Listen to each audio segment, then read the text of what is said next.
Assalamualaikum warahmatullahi wabarakatuh. Alhamdulillah, selalu kita ucapkan kalimat mulia ini kepada Zat yang maha mulia pula, Zat yang maha kuat, maha bijaksana, maha adil, maha perkasa, menciptakan segala sesuatu yang di langit dan di bumi, kelihatan atau tidak kelihatan oleh mata kita. Zat ini zat yang paling pantas untuk ditunduki, dihormati, dipatuhi dan juga dicintai. Karena memang kata kuncinya la ilaha illallah, la ma'budu bihaqqin illallah. Tidak ada yang paling pantas untuk ditunduki dan disembah di langit dan di bumi kecuali Allah.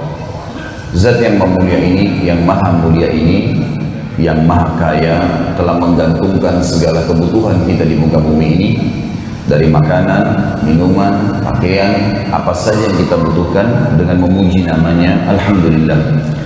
Maka sering-seringlah saudara mengucapkan kalimat yang mulia ini. Jadi kita banyakkan salam hormat kita kepada manusia terbaik, manusia yang telah disempurnakan jalur nasabnya oleh Sang Pencipta Allah, fisiknya, akhlaknya, ilmunya, dinobatkan menjadi pemimpin anak Adam pada hari kiamat, penutup para nabi dan rasul, satu-satunya utusan Allah yang diutus untuk seluruh alam semesta. Manusia terbaik ini telah membawa hukum halal haram, perintah dan larangan Sang Pencipta kepada kita, sehingga kita memiliki panduan hidup. Maka sangat wajar sebagai pengikut yang setia selalu kita menjalankan perintah Allah untuk memberikan salam hormat kepada Nabi besar Muhammad sallallahu alaihi wasallam. Teman-teman sekalian, semoga Allah berkahi waktu kita ke depan. Kita akan bahas judul indahnya menjalin hubungan dengan Sang Pencipta. Ada sebuah tulisan yang sedang saya susun yang berhubungan dengan masalah ini. Tentu saja tujuan utama adalah bagaimana memotivasi setiap muslim dan muslimah agar selalu connect, berhubungan dengan Tuhannya Allah. Karena berhubungan dengan Allah Subhanahu wa Ta'ala hanya akan mendatangkan ketentraman jiwa. Saya akan terus ulangin kalimat ini sebagaimana di 2 atau 3 pertemuan kita yang lalu juga saya pernah ucapkan. Bapak Ibu sekalian, coba datangkan di benak kita semua yang disembah selain Allah. Semua yang disembah selain Allah. Patung kah, batu kah, malaikat kah, syaitan kah, pohon kah, apa saja, api kah. Semua itu dalam ajaran baginda Nabi SAW adalah makhluk sama dengan kita. Kita sama dengan air, sama dengan batu, sama dengan api, sama dengan malaikat, sama dengan jin, sama dengan tumbuh-tumbuhan, sama dengan hewan-hewan sebagai makhluk kesamaannya. Ciptaan Sang Pencipta Allah. Karena memang selalu kita kumandangkan la ilaha illallah. Tidak ada yang paling berhak untuk disembah dan diakui sebagai Tuhan kecuali Allah. Maka semua itu makhluk. Tidak perlu kita menggantungkan nasib kita, apalagi kalau sampai tunduk, cinta, menyembah dalam bahasa sederhananya atau langsung difahami kepada benda-benda ini semua. Karena patung yang disembah, pohon yang dianggap keramat, semuanya apapun yang disembah selain Allah ini nggak punya andil sedikit pun di alam semesta ini. Enggak di pergantian siang malam, tidak pada persiapan minuman air kita, tidak pada menghilangkan rasa lapar kita, tidak pada menghilangkan haus kita, tidak pada menghilangkan capek kita. Tidak ada andilnya. Bahkan patung-patung yang disembah, pohon-pohon yang disembah, semuanya mengikuti fenomena alam. Kalau malam ya gelap juga, kalau siang juga gelap, kalau hujan ya basah. Apa andil mereka? Apa yang mereka bisa lakukan semuanya? Allah Subhanahu wa Ta'ala banyak menantang dalam Al-Quran kepada manusia agar berfikir baik-baik tentang masalah ini. Ayat Al-Quran yang paling masyhur adalah bunyinya a'udzubillahi minasyaitonirrajim, ya ayuhan nas duriba mathalun fastami'u lah. Hai sekalian manusia, semua manusia diajak ngomong sama Allah, bukan cuma orang beriman. Diberikan perumpamaan, fikirkan baik-baik. Innal ladzina tad'una min dunillah, semua yang kalian seru selain Allah itu, mau patung kah, mau pohon kah, mau api kah, mau apa saja, la yakhluqu dzubaban walau ijtama'u lah. Mereka tidak akan pernah bisa mampu menciptakan seekor lalat walaupun mereka berkumpul satu sama yang lain. Wa in yadlub minhum adzubabu syai'an la yastanqidhuhu min. Dan kalau lalat mencuri sesuatu dari mereka, mereka tidak mampu mengambilnya kembali. Da'ufat talib wal matlub, sungguh lemah yang disembah dan yang menyembah. Teman-teman sekalian, sistem yang begitu rumit di depan mata kita, banyak orang tidak menyadari tentang adanya Sang Pencipta. Dari mana kita ini sebenarnya? Siapa yang membuat kulit kita? Siapa yang menata urat saraf yang miliaran jumlahnya di dalam tubuh kita, yang mengatur fungsi-fungsinya? Siapa yang membentuk otot kita lalu memfungsikannya? Siapa yang menciptakan tulang kita dengan sumsum-sumsum yang ada di dalam? Siapa yang memberikan kita penglihatan, pendengaran? Adakah andil dari patung, dari pohon, sesuatu dengan itu semua? Populasi manusia, lahirnya manusia semua, terus menerus tidak pernah berhenti. Dari mana semua itu? Karakter-karakter manusia, sifat-sifat, suka, sedih, marah, senang. Dari mana semua itu? Apakah begitu saja terjadi seperti orang-orang ateis katakan? Mereka akan mentok ke sebuah titik nanti. Kalau ini terjadi begitu saja, dari mana awalnya? Mereka tidak punya jawaban pada saat dikatakan dari mana awalnya. Orang beriman kepada Allah, teman-teman sekalian, punya jawaban. Oh, kita dari manusia pertama namanya Adam, dari tulang rusuk yang diciptakan Hawa.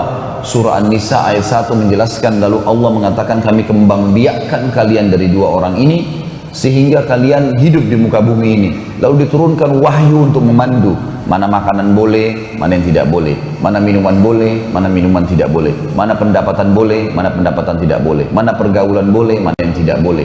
Dari cara kita pakaian, makan, minum, tidur, bangun tidur, masuk kamar mandi, berinteraksi dengan tetangga kah, dengan orang tua kah, dengan pasangan kah, dengan anak-anak kah, diatur sedemikian rupa dengan tatanan yang luar biasa rapinya. Sampai mati pun disampaikan bagaimana. Nanti pun ada kebangkitan diberitakan. Nanti ditimbang amal baik sama amal burukmu ya. Ingat, tobat sebelum tidur, sebelum mati. Kemudian nanti di sana di akhirat ada surga dan neraka. Kalau kamu patuh, kamu akan masuk loh di sana. Surga itu begini, begini, begini, begini, dirincikan semua. Pakaiannya ahli surga, istanahnya, kebun-kebunnya, pendamping-pendamping dari bidadari, pelayan-pelayan dari bidadara, dan panjang lebar. Jangan membangkang ya. Bangkang itu dosa loh. Dosa itu zina, riba, ini, dusta, segala macam. Dirincikan dosa-dosa itu. Sebagaimana dirincikan juga ibadah tadi. Sholat, puasa, zakat, haji, dan seterusnya. Ini kalau kalian langgar, dapat dosa. Nanti masuk neraka loh ya. Neraka itu dirincikan 1, 2, 3. Siksaannya nanti dibakar, nanti dicincang, nanti disiram air panas. Segala macam hal terinci. Kalau Bapak Ibu lihat di YouTube ceramah saya dan ketik Khalid Basalamah, surga dan neraka. Ada bahasan bedah buku khusus di Jakarta. Itu memang teman-teman sekalian saya panjang lebar bahas bedah sebuah buku. Dan buku itu Masya Allah sangat bagus. Judulnya Rasulullah SAW bercerita tentang surga dan neraka. Kita sudah dirincikan semua. Orang beriman tahu dari mana asalnya, apa tujuan hidupnya, bagaimana dia mati, gitu. Kemudian bagaimana pembangkitan, bagaimana nanti masuk di akhirat ada surga dan neraka, bagaimana keabadian. Orang yang tidak punya Tuhan, teman-teman sekalian, bingung, tidak tahu dari mana asalnya, apa tujuan hidupnya, mereka tidak mengerti sama sekali. Seorang Badui pernah berkata, bagaimana bisa manusia tidak melihat? Bukankah sebuah bekas kaki menandakan bahwasanya ada orang yang pernah melewatinya? Bukankah bekas makanan yang tertinggal berarti pernah ada orang makan? Bagaimana seseorang bisa meyakini poin seperti itu tapi dia tidak yakin alam semesta yang begitu rumitnya sistem yang ada ini, itu tidak ada penciptanya. Kita tadi baru bicara diri kita, teman-teman sekalian. Pertanyaan lebih lanjut, coba kita lihat ke hewan-hewan. Siapa yang membuat kulitnya harimau dengan corak garisnya yang bagus, belang-belangnya?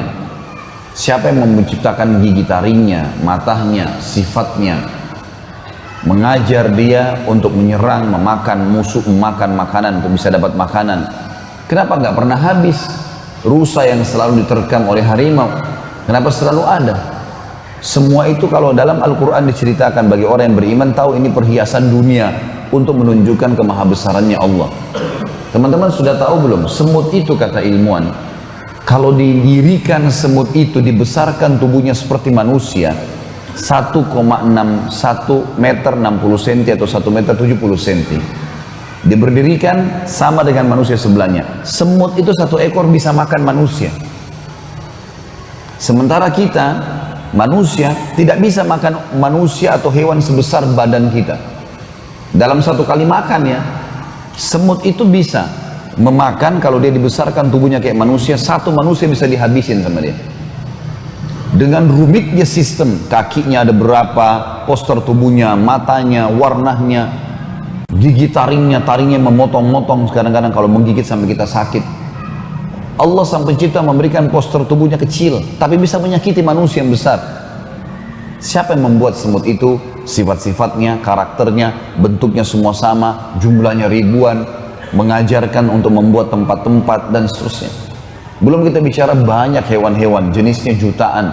Belum kita bicara ikan-ikan yang di lautan dengan segala macam jenisnya. Belum kita bicara tumbuh-tumbuhan. Ini pohon pisang, begini batang pohonnya, begini daunnya, begini pisangnya. Siapa yang menata pisang itu teman-teman, ditangkainya seperti itu. Dengan rapinya, ada 10 sisir, ada 12 sisir, ada 8 sisir dengan tata rapi. Warnanya, cita rasanya, aromanya, siapa yang membuat semua itu? Siapa yang membuat durian dengan begitu kulitnya, di dalamnya buahnya dengan begitu lembut dan wangi? Kita kadang-kadang teman-teman cuma makan, tidak pernah berpikir hal yang lebih besar. Pernah saya kasih contoh ini, waktu saya datang yang lalu di Denpasar, tapi saya coba ulangi supaya kita bisa merenungi lagi kembali.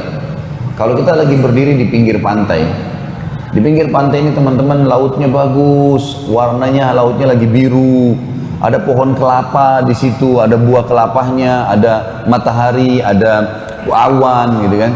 Ada bahtera, ada kapal di atas itu, pemandangan yang indah. Datang seseorang di sebelah kita, seorang pelukis, datang duduk bawa papan lukisnya 1 kali 1 meter. Lalu dia lukis persis seperti apa yang kita lihat. Sama juga dengan yang dia lihat, sama warna lautnya, pohonnya dilukis sama dia. Persis sama. Kira-kira kita nilai orang ini hebat atau enggak? Hah? Pasti kita akan mengatakan orang ini hebat. Bahkan lukisan yang mirip dengan aslinya harganya mahal, bisa miliaran harganya lukisan itu. Kadang-kadang kita beli hanya untuk dipajang di ruang tamu kita. Kita lupa teman-teman sekalian, pelukis ini hanya menciplak saja apa yang ada dengan sangat besar di depan mata kita ini. Tapi kita sudah kagum-kagum sama dia. Kita nggak kagum dengan yang dasarnya diciplak oleh dia. Bayangin dangkalnya pemikiran manusia. Dia beli miliaran lukisan itu dan dia tidak mau membayar di jalan Allah pencipta langit yang jelas-jelas depan mata ini. Depan matanya teman-teman sekalian. Dan lukisan manusia hanya bisa dipajang dan kenang. Kita kalau lagi duduk di rumah makan, kita lihat lukisan itu. Oh iya, ini dulu ya lukisan pada tahun sekian. Oh pelukisnya sekian di daerah ini. Cukup sebatas itu, nggak lebih daripada itu. Lukisannya Allah teman-teman sekalian. Buah kelapanya bisa dipetik, bisa dimakan.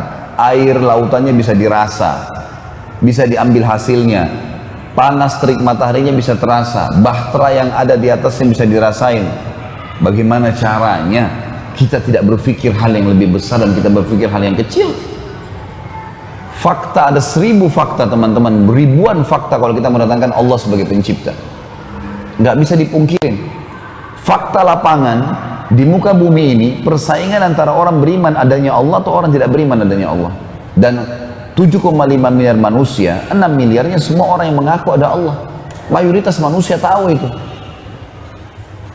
Ada Yahudi, ada Nasrani, ada Islam, gitu kan? Tiga-tiganya mengaku ada Allah. Sisanya 1,5 miliar itu ateis, orang-orang musyrik, orang-orang munafik yang tidak jelas agamanya itu.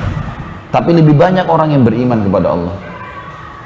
Jadi teman-teman sekalian, beriman kepada Sang Pencipta yang merupakan asas agama kita.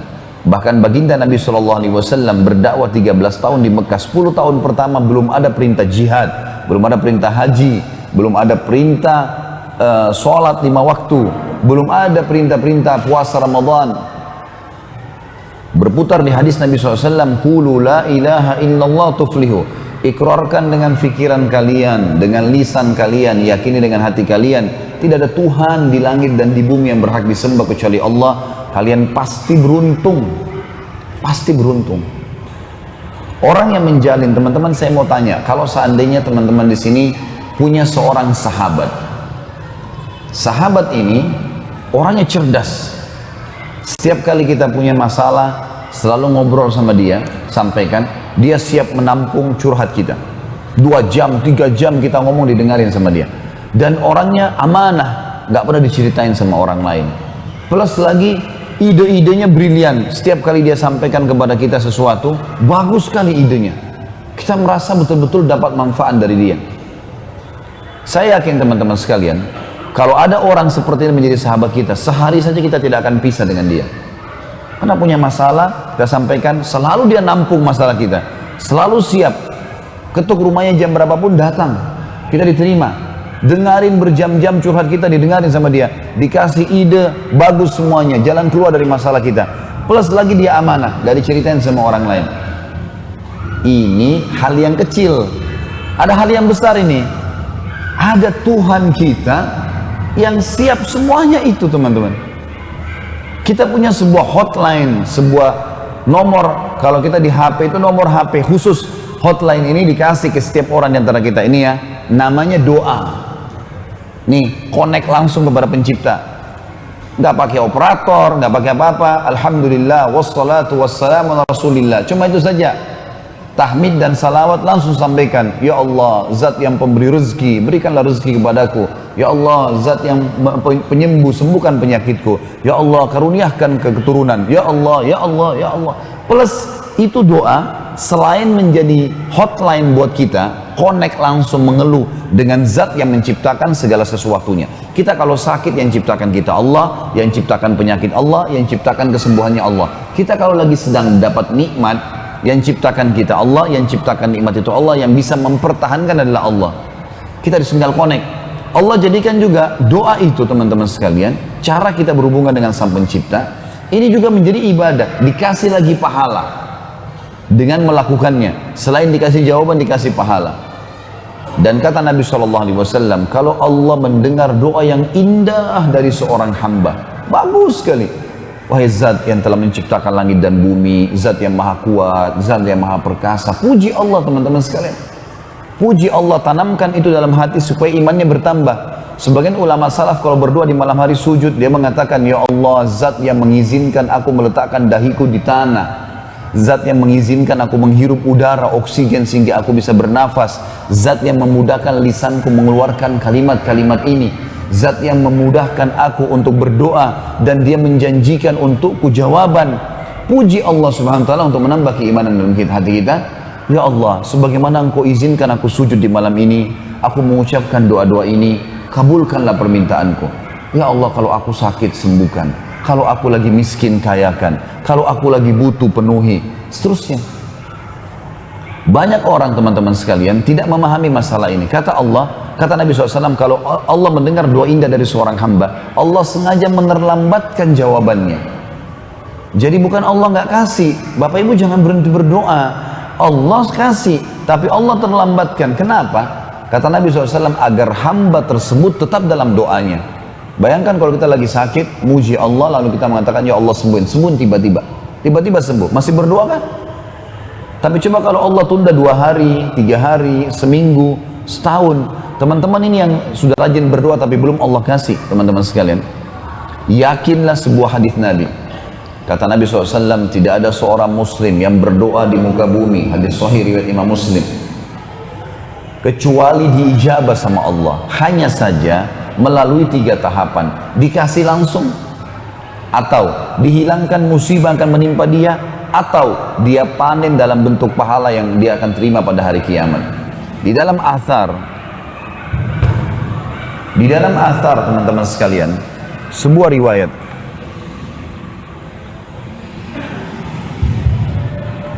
di dalam sebuah riwayat disebutkan, akan datang hamba-hamba Allah pada hari kiamat diberikan pahala bergunung-gunung. Mereka tidak tahu dari mana pahala ini. Sampai mereka bertanya kepada para malaikat, pahala dari mana ini? Kami nggak tahu, kami pernah lakukan apa? Apa hubungannya? Ibadah apa nih? Kata para malaikat, ini doa-doa kalian yang belum kalian dapat ijabahnya di dunia. Jadi sudah sering baca Rabbana atina fid dunya hasanah, ya Allah sembuhin, tapi sampai meninggal belum sembuh. Apa kata Nabi SAW? Nanti mereka akan diberikan pahala bergunung-gunung. Mereka tanya, pahala apa ini? Kami nggak pernah ingat buat apa nih, ibadah apa. Kata para malaikat, ini doa-doa kalian yang belum kalian dapatkan ijabahnya di dunia. Maka semua serentak mereka berkata, ya Allah, coba seandainya kami tahu, kami berharap semua doa kami belum kami terima jawabannya di dunia, supaya kami panen dalam bentuk pahala pada hari kiamat untuk tinggikan derajat di surga. Berhubungan dengan Sang Pencipta, teman-teman sekalian, adalah hal yang sangat luar biasa, karena dialah yang menciptakan apa saja. Maka secara otomatis kita sudah sampai pada, kalau di perusahaan itu direkturnya atau bahkan ya komisarisnya langsung pada orang yang tertinggi atau yang menguasai, yang langsung bisa memberikan kepada kita. Menjalin hubungan dengan Sang Pencipta Allah ini akan membuat ketenangan jiwa. Saya akan mulai teman-teman sekalian dengan contoh baginda Nabi Muhammad SAW. Beliau setelah 8 tahun, 9 tahun berdakwah di Mekah, Nabi SAW merasa Mekah ini kayaknya udah nggak layak dakwah nih. Selama hampir 8 tahun berdakwah, 9 tahun berdakwah di Mekah, subhanallah, tidak ada yang beriman kepada Nabi SAW kecuali 153 orang. 83 orang hijrah ke negeri Ethiopia, ke Habasyah, tinggal di sana, dipimpin oleh Ja'far bin Abi Thalib radhiyallahu anhu, dan yang tinggal bersama Nabi SAW di Mekah 69-70 orang sama beliau. 8 tahun, 9 tahun berdakwah. Maka Nabi SAW melihat, dan di situ juga disiksa kaum muslimin, nggak bisa berdakwah, nggak bisa bertemu orang, keluar Mekah pun tidak bisa dijaga di pintu gerbang. Susah. Kalau begitu dakwah digebukin, dipukulin, mati pun tidak ada masalah. Kalau ada orang Mekah yang bunuh orang Islam halal, nggak dihukum. Jadi betul-betul terus isolasi. Nabi SAW berpikir cari lokasi dakwah baru. Lalu terlintas di benak Nabi SAW, ijtihad beliau, lokasi dakwah yang paling dekat adalah kota Taif. Kota Taif, teman-teman, kurang lebih 60 km dari Mekah. Dan kota ini dingin, enak memang. Sampai sekarang Masya Allah udaranya bagus sekali, dan sudah masuk di, tentu dia dekat Mekah ya, jadi masuk di kerajaan Saudi sekarang. Pergilah Nabi SAW sebelum subuh ke sana, masih gelap. Karena kalau sudah terang, biasanya orang-orang Mekah lihat, ditahan, nggak boleh keluar, supaya nggak ada yang tahu. Rupanya Nabi SAW jalan kaki 60 km, jalan kaki bisa ditempuh sampai 3 hari jalan kaki baru sampai ke kota Taif.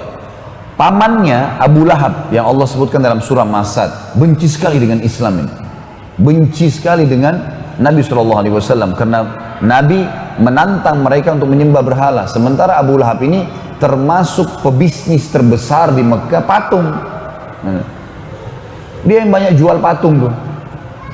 Nah, dia merasa Nabi SAW kalau larang, walaupun ponakannya sendiri, berarti ganggu bisnisnya dia nih. Sampai anaknya dia ada yang menikah dengan ya anak Nabi SAW, suruh cerai. Maka ini penyebab daripada kebencian yang luar biasa, membuat Abu Lahab tahu Nabi SAW keluar dari Mekah, kan? Maka Nabi SAW dikejar oleh dia, tapi dia lewati jalur yang lain pakai kuda. 1,5 hari sudah sampai ke Taif. Dia sampaikan, Abu Lahab sampaikan ke orang-orang Mekah, orang-orang Taif, termasuk kepala-kepala sukunya. Waktu itu suku Thaqif namanya. Kalau akan datang kepada kalian ponakan saya namanya Muhammad, orang itu pendusta, jangan dipercaya. Dia penyihir, dia memisahkan antara suami istri, dia begini, dia begitu, segala macam keburukan. Dan kalau kalian menerima dia, pasti akan kacau negeri kalian sebagaimana kami kacau. Sekarang kami ribut, kami begini, kami tidak tenang, dan segala macam hal. Nabi SAW waktu tiba di sana, teman-teman sekalian, tiba di Taif, begitu datangi kepala sukunya, spontan penolakan, langsung tidak mau menerima, karena ada informasi dari Abu Lahab tadi, nggak mau menerima. Lalu kata Nabi SAW, baiklah, kalau kalian tidak mau terima, izinkan saya berdakwah ke kaum kalian. Enggak, kata mereka, nggak boleh sama sekali. Kalau kamu berdakwah, kalau kau berdakwah ke mereka, maka kau akan ngacoin semuanya. Maka kami usir kamu keluar dari Taif. Nabi SAW pun akhirnya coba merayu, tidak bisa. Akhirnya pemimpin kota Taif ini mengatakan kepada satu kota Taif, bayangin kalau satu Denpasar gitu ya, Semuanya rajam Nabi SAW, lempar dengan batu. Tapi bukan badannya, kakinya. Setiap Nabi SAW angkat kaki kanan, misalnya kaki kanannya yang dilempari SAW. Kaki yang mulia, kakinya Nabi dilemparin, berdarah-darah. Turun kaki kanan, kaki kiri diangkat, kaki kiri yang dilemparin. Sampai semuanya penuh dengan darah nih. Nabi SAW terus jalan, karena kalau beliau diam, malah nanti bisa mati, terajam gitu. Dan dakwah akhirnya terhadang. Maka jalanlah. Nabi SAW sampai di pintu gerbang kota Taif, sudah keluar, mereka tutup pintu gerbang, lalu Nabi SAW terjatuh duduk dalam kondisi sakit luar biasa, panas matahari, terik keringatan. Dalam kondisi seperti ini, dakwah di Mekah ditolak, dakwah di Taif ditolak, jalan sendirian tidak ada pembela, dilemparin, dirajam. Beliau berusaha datang ke bawah sebuah pohon, teman-teman sekalian. Lalu Nabi SAW mengucapkan kalimat, ini saksi bahasan kita. Kata Nabi SAW, ya Allah, kemana engkau akan arahkan kakiku? Ke sebuah kota kah? Mekah, yang menolak dakwah, atau ke kota ini, Taif, yang melempariku seperti ini, atau ke satu masa depan yang aku belum tahu ya Allah. Tetapi kalau seandainya ya Allah, semua ini tidak membuatmu atau tidak merusak hubunganku denganmu, maka aku tidak peduli ya Allah, tetap aku akan berdakwah, aku akan sampaikan agama ini selama memang ini tidak merusak hubungan denganmu. Allah Subhanahu wa ta'ala langsung memberikan jawaban kepada Nabi SAW. Pada saat itu datang Jibril alaihissalam. Lalu Jibril berkata, hai Muhammad, aku telah diutus oleh Tuhanmu datang khusus untuk menjawab keluhanmu tadi. Dan di sebelahku ini ada malaikat penjaga gunung, tugasnya ngurus gunung seluruh muka bumi ini. Dia kepalanya nih, pimpinan malaikat pengurus gunung seluruh bumi. Kau tinggal titahkan hai Muhammad, kalau kau mau perintahkan saja dia, maka dia akan satukan semua gunung Mekah dengan gunung Taif. Jadi teman-teman kalau naik mobil dari Mekah ke Taif ini gunung semua, gunung batu. Kota Taif itu ada di atas gunung gitu, dingin dia. Dia akan satukan antara gunung-gunung Mekah sama gunung Taif, sehingga dua kota ini habis dalam sejarah dunia. Nggak ada lagi Mekah sama Taif nih. Dan dakwamu tetap akan tersebar. Pasti akan tersebar apa yang kau sampaikan. Ini agamanya Allah. Atau kamu bersabar, dakwahin mereka dan agamamu juga akan tersebar. Allah berikan jawaban. Maka kata Nabi SAW, saya bersabar. Semoga saja dari kota ini, ditunduk kota Taif, dari kota ini Allah mengeluarkan dari keturunan mereka yang beriman kepadanya. Subhanallah, doa Nabi SAW mustajab nih, diterima sama Allah. Keluarlah dari kota Taif, cukup satu orang ini, banyak yang lainnya, tapi satu orang ini kita kenal betul namanya Abdurrahman ibn Sakhr, julukannya Abu Hurairah. Abdurrahman ibn Sakhr namanya beliau. Abu Hurairah diambil dari kata-kata hirrah yang berarti kucing, karena Abu Hurairah suka pelihara kucing. Nama dia Abdurrahman ibn Sakhr. Keluar dari kota Taif itu tadi dan beriman kepada Nabi SAW dan menjadi perawi hadis terbanyak. Ini juga termasuk kasih sayang Nabi SAW kepada umat manusia. Beliau tidak, kalau beliau itu hari minta dihancurin semua. Tapi akhirnya tidak jadi hancur.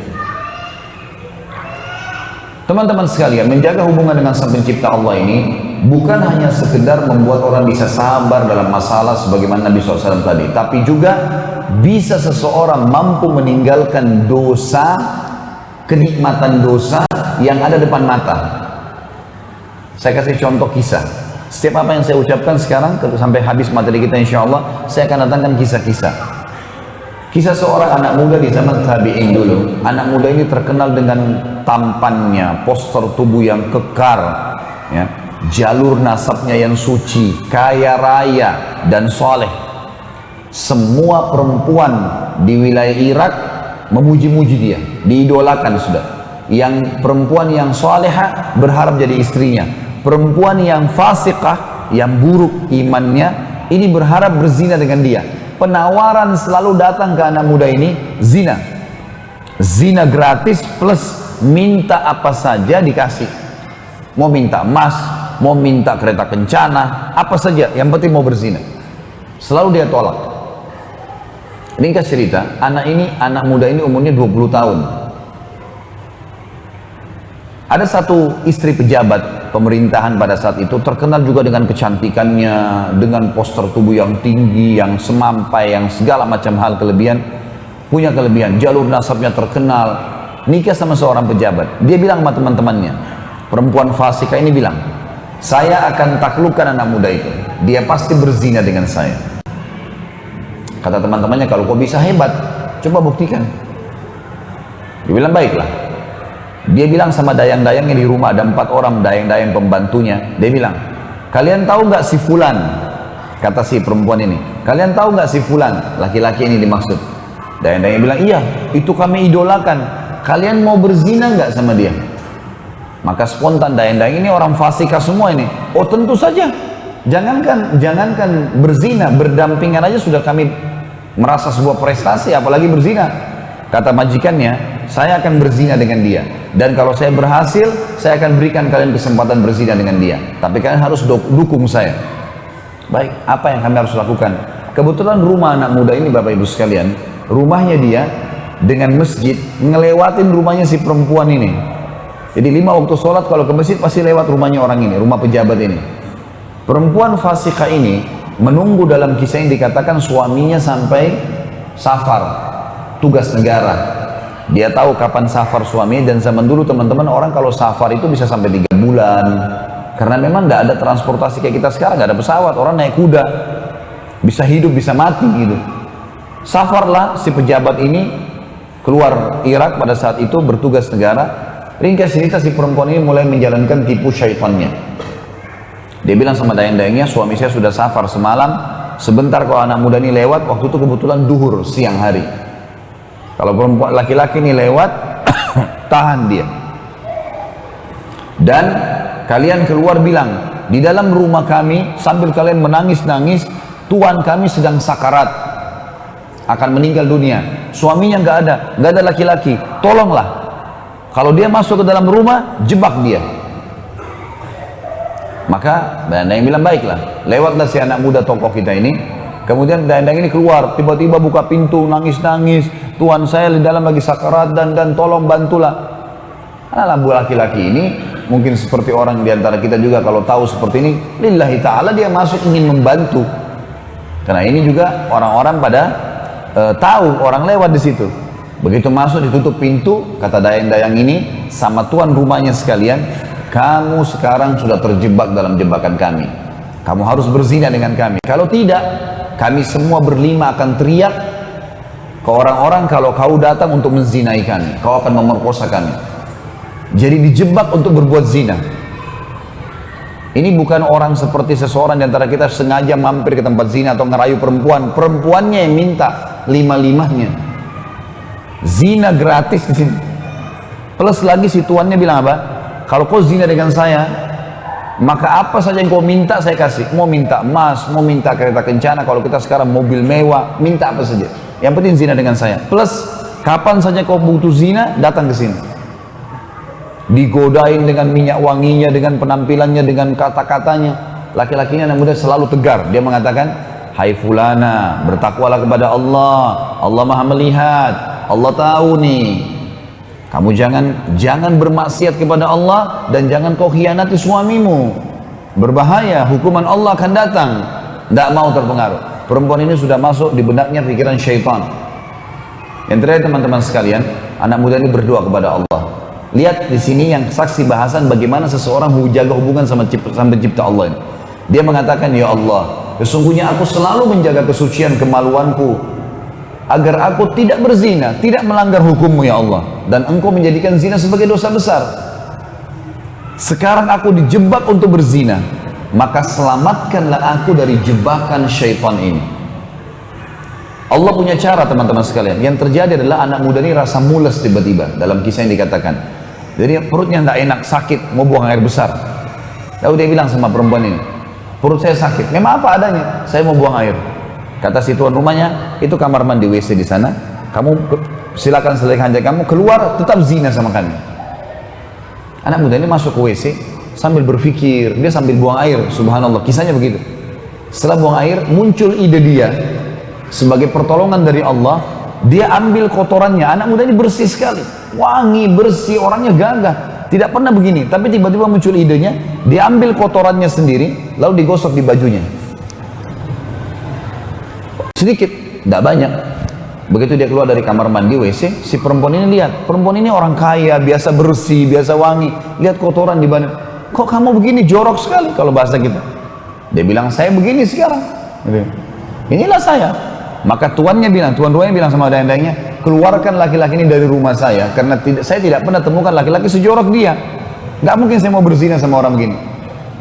Maka laki-laki tersebut keluar, teman-teman sekalian. Begitu depan pintu orang ini, sujud syukur kepada Allah karena tidak jadi berzina.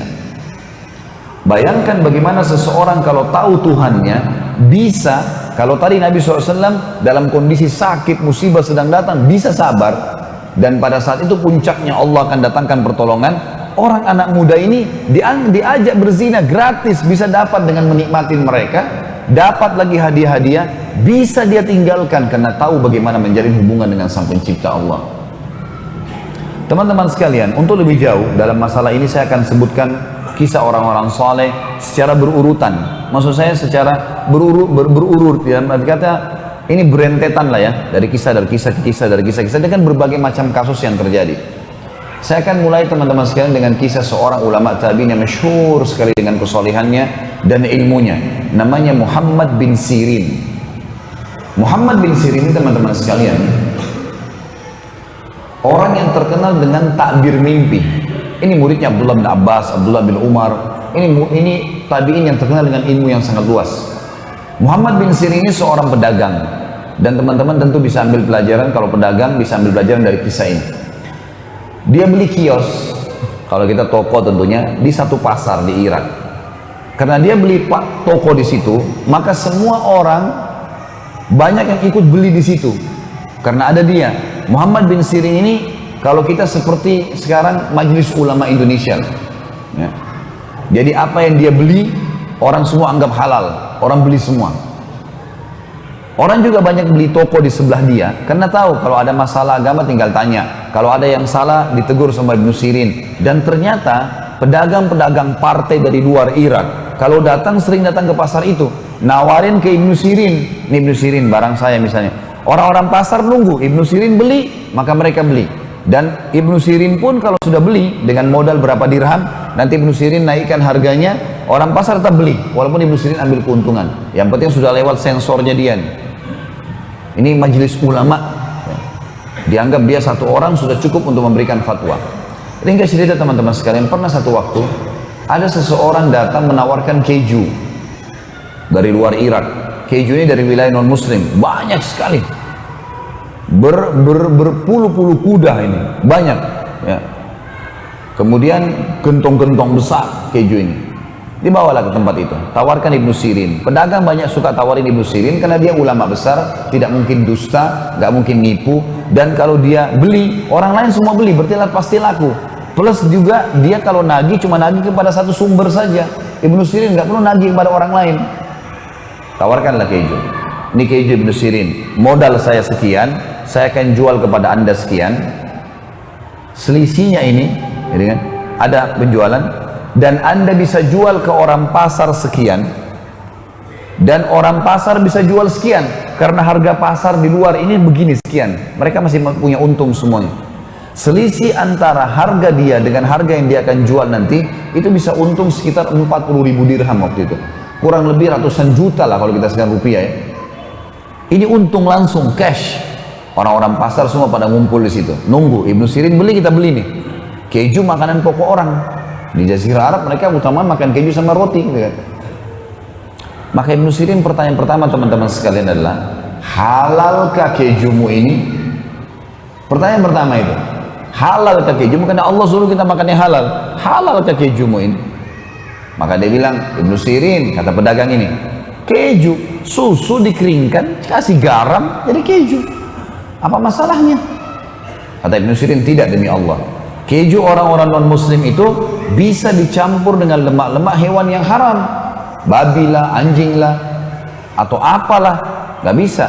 Kalau kamu sebagai seorang muslim berani bersumpah atas nama Allah menjamin buat saya ini halal, saya pegang perkataanmu dan kau tanggung jawab depan Allah hari kiamat, saya beli semuanya. Kata orang itu, saya nggak berani jamin. Ini sumpah atas nama Allah lalu dituntut hari kiamat, kan nggak gampang. Kata Ibnu Sirin, demi Allah saya nggak jadi beli. Orang ini lalu pergi, dia keliling di pasar, rupanya ada beberapa pedagang-pedagang yang kurang imannya, beli akhirnya. Besok paginya, ada satu orang masuk ke pasarnya, tokonya Ibnu Sirin, beli barang, 2 dirham. 2 dirham murah sekali ya. Dia beli, sambil beli dia ngambil ngobrol sama Ibnu Sirin, karena asyiknya ngobrol, tanya masalah hukum segala. Orang ini mau keluar toko lupa bayar. Kata Ibnu Sirin, saudaraku sebentar, barang yang kau ambil belum kamu bayar tuh, 2 dirham. Kata orang ini, saya udah bayar. Seingat dia sudah bayar.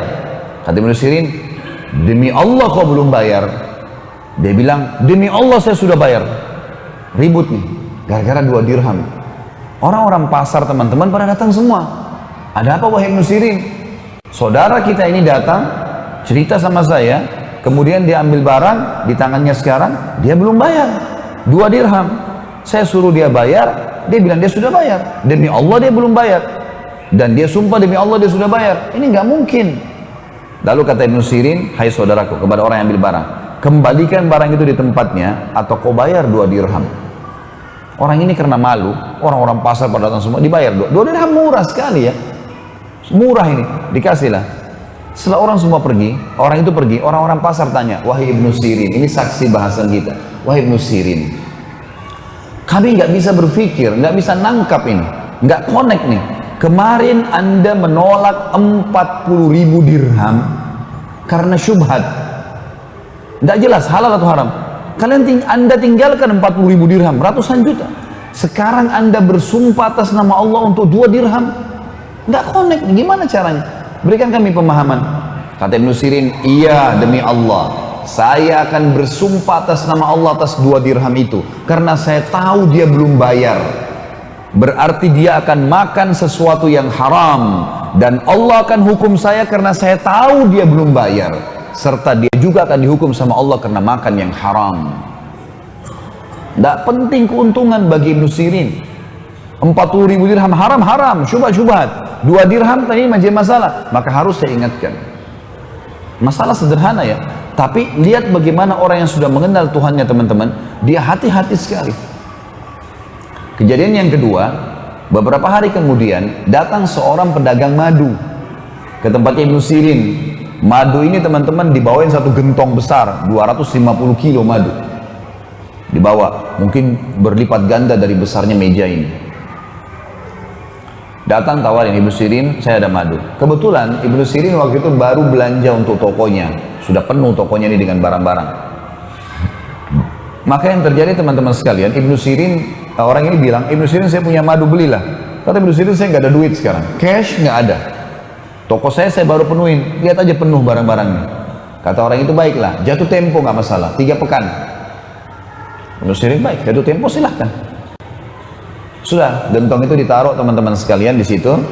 Malam hari, waktu mau tutup toko, seperti biasa kita kalau sudah mau tutup toko, Ibnu Sirin lupa tutup gentong madu itu. Ada tutupnya, dia lupa tutup. Jadi terbuka. Besok pagi dia waktu buka toko, ditemukan ada bangkai tikus. Ada tikus kecil rupanya, masuk ke madu itu, melengket, gak bisa keluar, mati. Di atas madu itu. Gentongnya besar sekali ya, 250 kilo. Tikusnya kecil, mati di situ. Ibnu Sirin teman-teman waktu masuk ke toko, kemudian lihat tikus itu, kira-kira kalau anda menjadi Ibnu Sirin, apa yang dibuat dengan madu itu? 250 kilo madu gentong besar, tikus kecil mati di atasnya. Yakin dibuang semua? Bagus sekali masyarakat Denpasar, Masya Allah. Saya acungkan jempol tuh. Ibnu Sirin bilang sama pegawainya, angkat nih gentong, bawa ke sungai, alirin di sungai. Bukan dibuang di tempat sampah ya. Ambil, alirin di sungai supaya tidak ada yang pakai madu ini. Dibuang semua. Waktu pegawainya Ibnu Sirin ini gentongnya besar, 8 orang yang angkat. Lewat di pasar, orang pasar semua lihat Ibnu Sirin mau jual madu kemana? Diikuti ternyata ke sungai. Dialirin di sungai, dibuang. Orang-orang pasar tanya, Ibnu Sirin, madu mahal, ngapain dibuangin? Nilainya mahal ini. Kata Ibnu Sirin, tadi saya temukan ada tikus kecil mati di atas gentong. Dalam madu, di atas madu itu. Maka saya buang. Saya tidak mau menjual menipu muslimin. Maka kata mereka, Ibnu Sirin, Tikus mati, tinggal tarik tikusnya, ambil sekilo 2 kilo, buang. Ngapain 1 gentong dibuang semua? Apa kata orang yang sudah mengenal Tuhannya, teman-teman sekalian? Masalah sederhana tapi pekah sekali. Kata dia, demi Allah, saya tidak pernah punya jaminan. Adakah di antara kalian yang bisa jamin buat saya tetesan madu mana yang kena dan tidak kena dengan bakterinya bangkit tikus itu? Sekarang kalau kayak kalian bilang sekilo 2 kilo saja dibuang, yang tersisa dari mana saya tahu madu tetesan mana yang tidak kena atau kena? Lalu saya jual kepada muslimin, ternyata ada yang kena bakteri itu, maka saya dihisap oleh Allah hari kiamat. Demi Allah saya tidak mau jual, buang semua. Ini luar biasa. Baik, berjalan waktu 3 minggu kemudian, Ibnu Sirin, karena ini kan mahal ya, dia akhirnya keuntungan tokonya dikumpulin untuk bayar madu ini. Baru terkumpul setengah dari nilai madu. Pemilik madu datang, oh Ibnu Sirin, saya mau nagih. Dia belum tahu kisah nih. Kata Ibnu Sirin, madumu sebenarnya 3 pekan yang lalu tuh dimasukin tikus, saya buang karena saya takut menipu muslimin. Nanti Allah akan hisap saya. Jadi saya belum punya uang cash, baru setengahnya. Kalau kau mau ambil setengah ini dan ambil barang, kalau mau ambil barang saya yang senilai, silakan. Gitu kan? Bijak sekali kan? Kata orang itu, enggak, saya mau cash. Kata Ibnu Sirin, belum ada. Kata dia, baiklah, saya kasih tempo lagi, 3 minggu lagi ke depan. Berjalan 3 minggu, ternyata Ibnu Sirin juga dengan hikmah Allah, barang yang dijual di tokonya cuma bisa terkumpul 3/4 saja. Uang cash cuma 3/4 saja, belum bisa ke semuanya. Kata orang ini, kalau begitu Ibnu Sirin, saya akan lapor ke hakim pengadilan. Kata Ibnu Sirin, laporkan, silakan. Dilaporlah, hakim tahu siapa Ibnu Sirin, ini ulama besar. Ditanya, ada apa wahai Ibnu Sirin? Ibnu Sirin bilang, 6 pekan yang lalu saudara saya ini memberikan kepada saya madu, jatuh tempo, lalu masuk tikus, saya takut nipu muslimin, saya buang. Lalu saya kumpulin duit, baru 3/4 dari nilai madu itu. Sisanya kalau dia mau dia ambil barang, tapi dia nggak mau, dia mau cash. Hakimnya balik kepada pemilik madu, bagaimana pendapat kamu? Dia bilang, saya mau cash. Saya udah bilang sama Ibnu Sirin dari awal, saya mau cash. Ya salah dia, kenapa dia nggak bisa kumpulin? Kenapa madu dibuang? Kenapa begini dan seterusnya? Kata hakim balik Ibnu Sirin, wahai Ibnu Sirin, hukum agama kita dan hukum pemerintahan kita menyatakan Anda harus kami tahan sampai Anda bisa membayar. Penjara nih. Kira-kira teman-teman kalau Anda di posisi Ibnu Sirin, mungkin kita merengek-rengek, maafin saya, nanti saya usahakan. Ibnu Sirin beda. Dia bilang, penjarain saya pantas untuk dipenjara. Penjara saja. Udah masuk penjara. Penjaga penjaranya, kepala penjaga penjara, teman-teman tahu Ibnu Sirin. Lalu dia datangi, dia mengatakan, Ibnu Sirin, saya ini kepala penjara. Semua yang masuk dan keluar di sini itu atas jaminan saya. Kalau saya ACC, kalau kita sekarang tanda tangan, izinkan, boleh keluar. Saya sekarang tanpa Anda minta, saya izinkan. Malam hari silakan pulang ke istri anak Anda, pagi datang lagi ke sini. Kira-kira kalau antum di posisi Ibnu Sirin, pulang atau tinggal di penjara? Ibnu Sirin bilang apa? Rahimahullah. Beliau mengatakan, tidak, demi Allah, saya tidak akan mendukung kamu melanggar peraturan pemerintah. Saya akan tinggal di sini sampai Allah memberikan jalan keluar.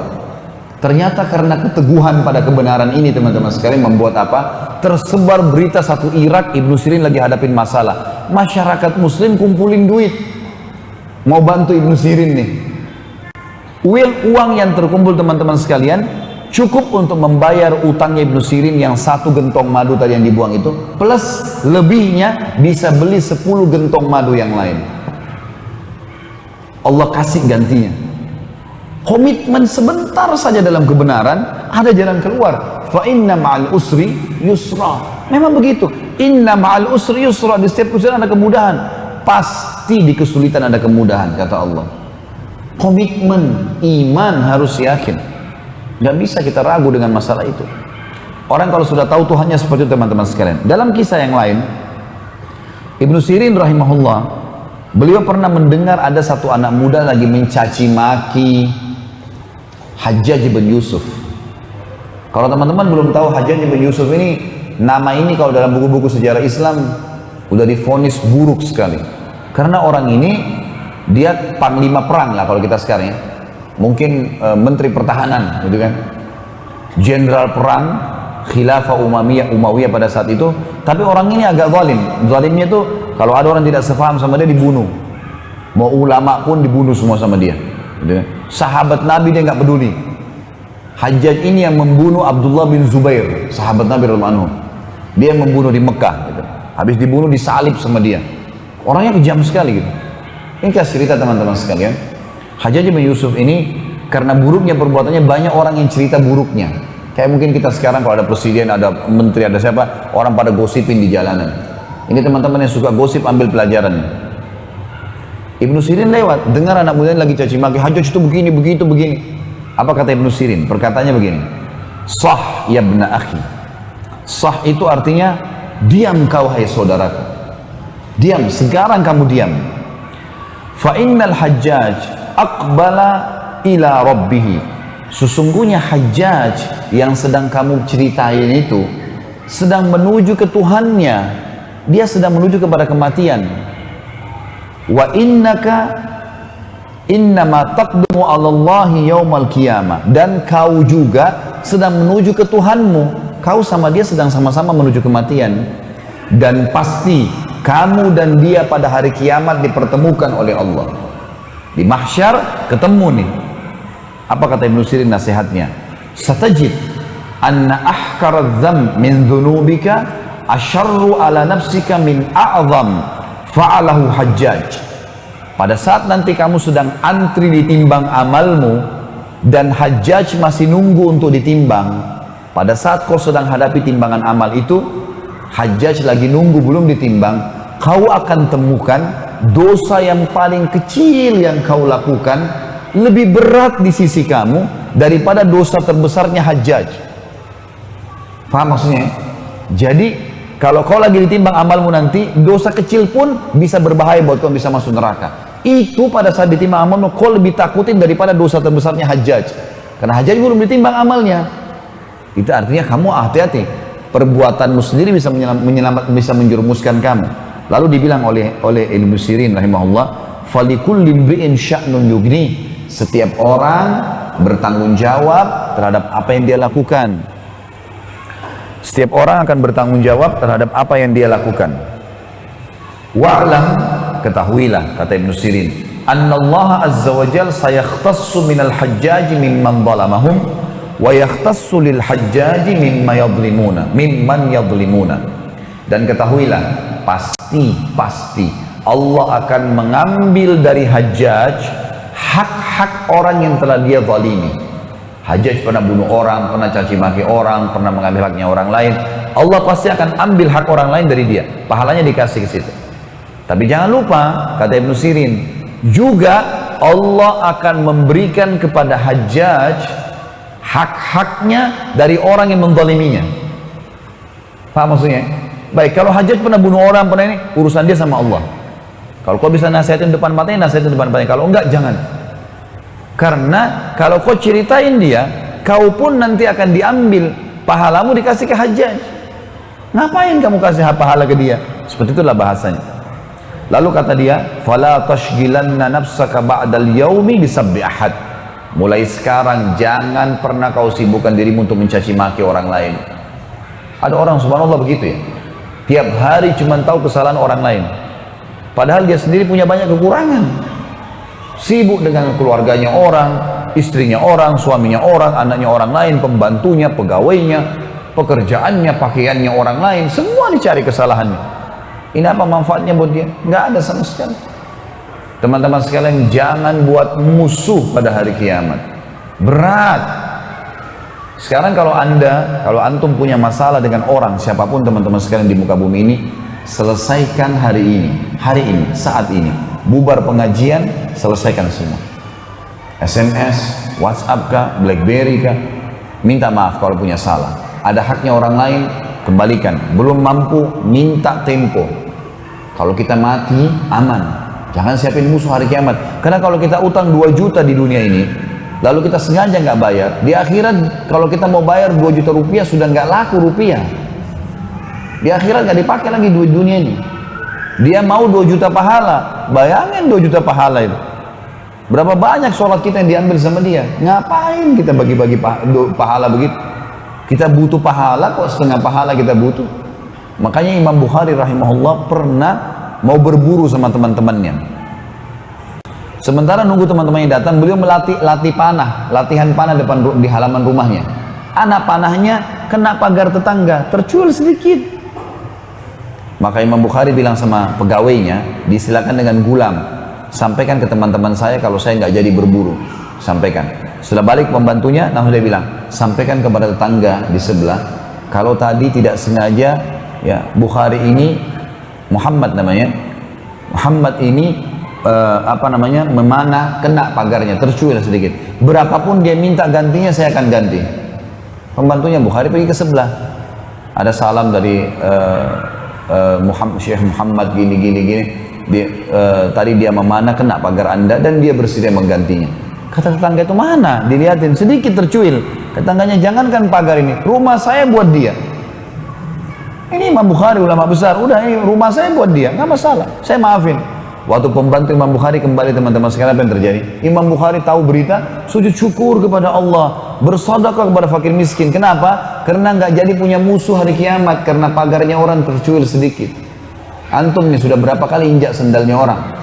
Nah, udah berapa kali percikin air kena orang, hujan, nggak peduli.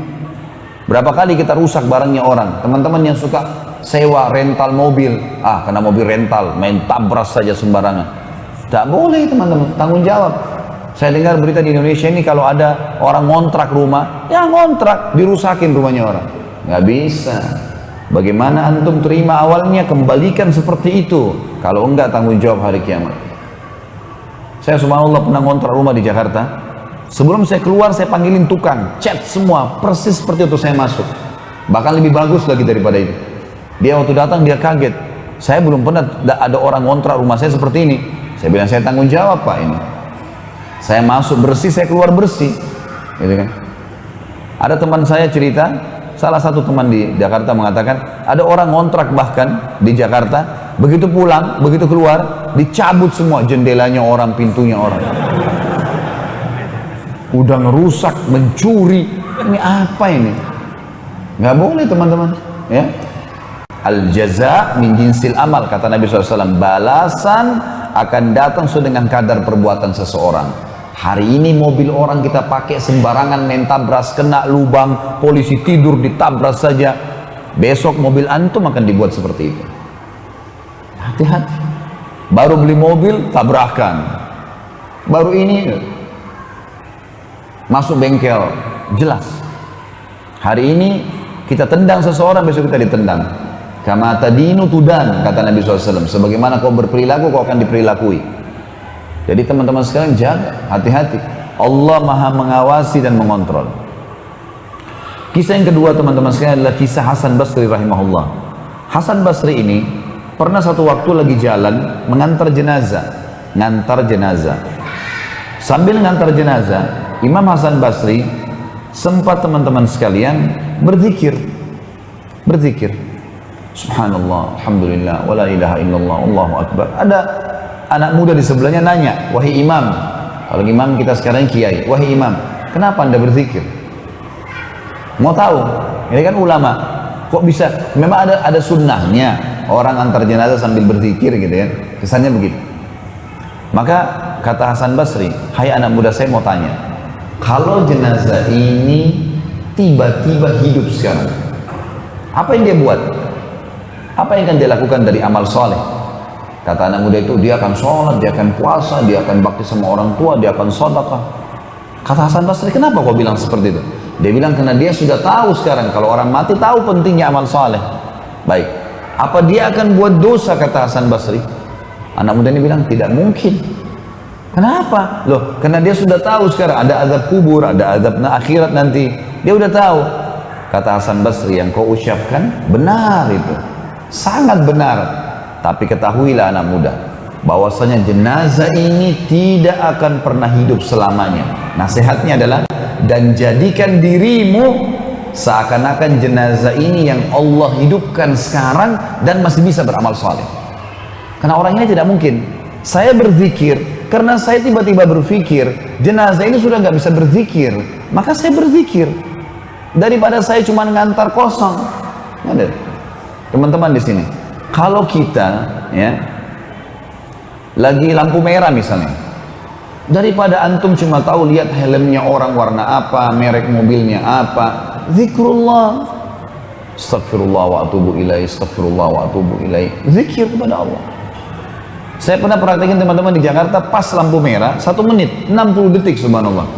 Saya coba mau tahu, saya ambil mushaf, ada Quran di dashboard mobil saya ambil, saya buka, saya bisa baca setengah halaman. 1 menit bisa kita baca. Ternyata kalau kita maksimalkan waktu itu luar biasa. Saya pernah pakai 1 menit istighfar, bisa 100 kali. Caranya astagfirullah wa atubu ilaih, astagfirullah wa atubu ilaih, astagfirullah wa atubu ilaih. Yang paling ringkas, gitu kan? Salawat juga begitu. Allahumma shalli ala Muhammad, Allahumma shalli ala Muhammad, Allahumma shalli ala Muhammad. Bisa kita gunakan. Lagi beli barang di supermarket, ya. Bahkan teman-teman saya didik diri saya coba diri saya, dan saya sampaikan ke jemaah saya di Jakarta. Teman-teman sekalian, buka baju saja dan mau pakai baju itu bisa dapat pahala. Zikir.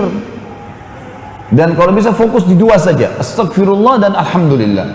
Astagfirullah bersihin dosa, kesalahan kita. Alhamdulillah password nambah nikmat. Itu saja. Alhamdulillah, alhamdulillah, alhamdulillah. Terus ucapkan kalimat itu. Isi dengan ibadah, teman-teman. Syekh bin Baz, salah satu ulama di Saudi, mufti Saudi, itu diceritakan oleh murid-muridnya. Mereka mengatakan Syekh bin Baz ini kalau terima teleponnya orang, sambil dengar orang bilang apa ngeluh, sambil berzikir. Lidahnya nggak diam. Astagfirullah wa atubu ilaih. Sambil orang ini ngomong, nanti dia diam kalau dia sudah jawab. Gak ada waktu untuk diam nih. Ucapin sesuatu, pahala. Kata Nabi SAW, siapa yang kalau saya baca sekali subhanallah walhamdulillah wala ilaha illallah wallahu akbar 1 kali, lebih saya cintai daripada terbitnya matahari buat saya. Terbit matahari sekarang semua manusia bisa aktivitas, terang begini, itu lebih saya cintai, saya baca sekali daripada itu. Kata para ulama, maksudnya adalah kalau orang membaca 1 kali subhanallah alhamdulillah wala ilaha illallah wallahu akbar, Allah akan kasih pada hari kiamat sesuatu yang membuat dia terkagum-kagum, mengalahkan terkagumnya dia dengan terbitnya matahari. Kata Nabi SAW, la haula wa la quwata illa billah, harta karunnya surga. Kata para ulama hadis, maksudnya adalah orang kalau di depan istananya nanti, kalau dia baca la haula wa la quwata 1 kali, Allah akan buka tanah surganya, terbuka, keluar sesuatu hadiah buat dia, seperti harta karun, dibuka, menyenangkan hati dia. Entah apa isinya, Allahu alam. Tapi kata Nabi SAW begitu, 2 kalimat yang ringan di lidah, berat di timbangan hari kiamat, dicintai oleh Allah. Subhanallahi wa bihamdi, subhanallahil azim. Kata Nabi SAW, siapa yang membaca salawat untuk 1 kali, Allah membaca salawat untuknya 10 kali. Maksudnya Allah tambahkan rahmat dan pengampunan terhadap dosanya, rahmat atas kebutuhannya dan pengampunan dosanya dengan 1 kali baca salawat. Kenapa nggak baca? Allahumma shalli ala Muhammad, Allahumma shalli ala Muhammad. Ini kita bicara yang ringkas dan simpelnya. Tentu ada lafaz-lafaz yang lebih panjang, gitu kan? Contoh saja. Jadi gunakan teman-teman sekalian. Ini nasihat Hasan Basri yang sangat berharga sekali. Bagaimana dia memberikan nasihat kepada anak muda tadi.